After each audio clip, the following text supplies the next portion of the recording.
How entrepreneurs can learn how to print money.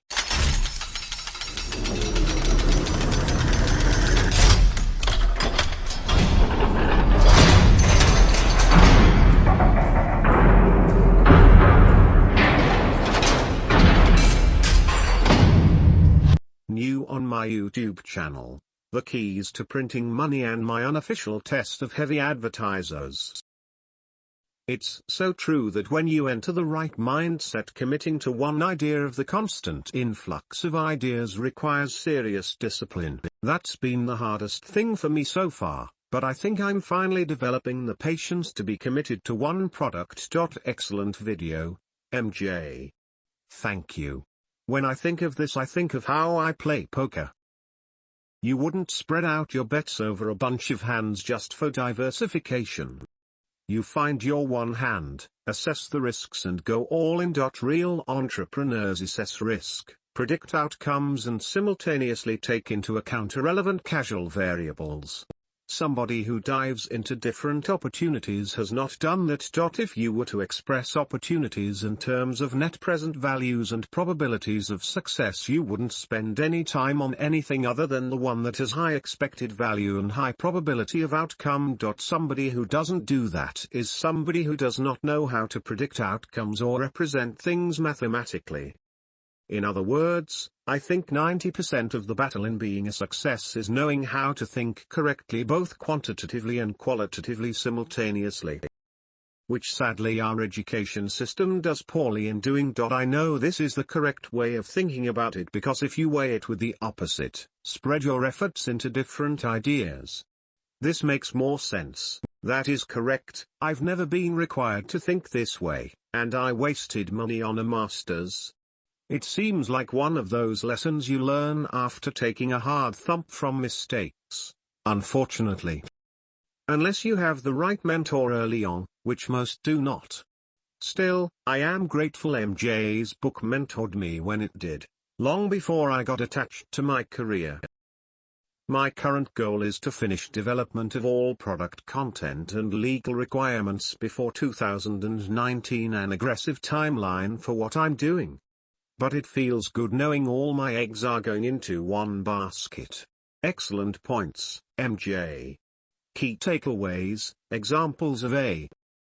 And that's why MLM works most of the time. The industries that spend the most on advertising are insanely profitable and powerful, even when their products suck. Pharmaceuticals, for instance.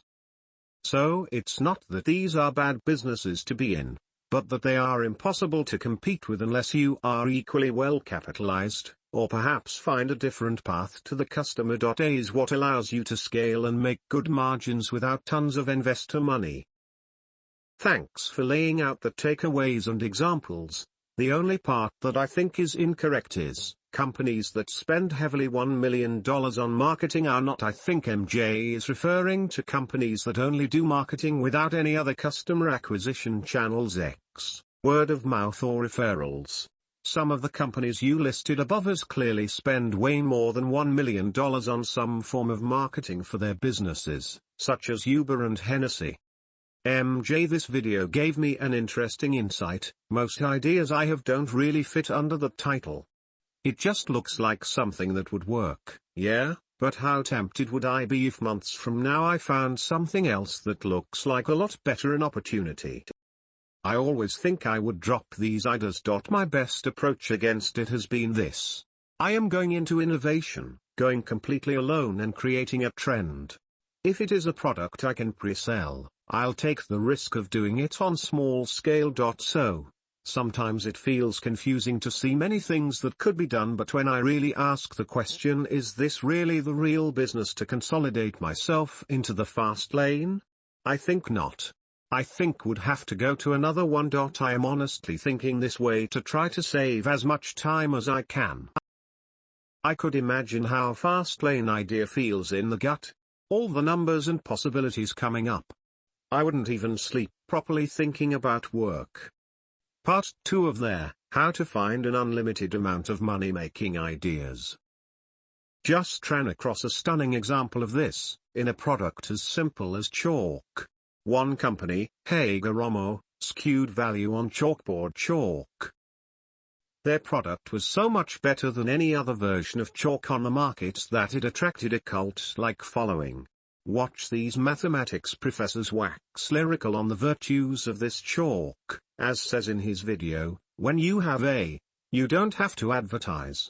That was the case with this chalk. Not only was it advertised, it was hard to get. You had to go to Japan for it. And yet, its popularity exploded, one convert at a time. When word got out that the product would be discontinued, fans of the chalk considered this the chalk apocalypse. They started hoarding it. The ones who had a stash became chalk dealers once it became unavailable on the market. What it looks like when you have A. What can the forum come up with for simple, everyday items that we use all the time? It's easy to become blind to everyday items and assume they're already the best they can be. Chalk is chalk, right? Not so fast. How could we exercise a bit more imagination to see the value that's skew in an item? What are right under our noses, that everyone has overlooked all this time, that are just waiting for the right person to execute magnificently? Wonder what the inside story is? They usually is profitable, and certainly they aren't discontinued as users demand its continuation, as what happened in this case.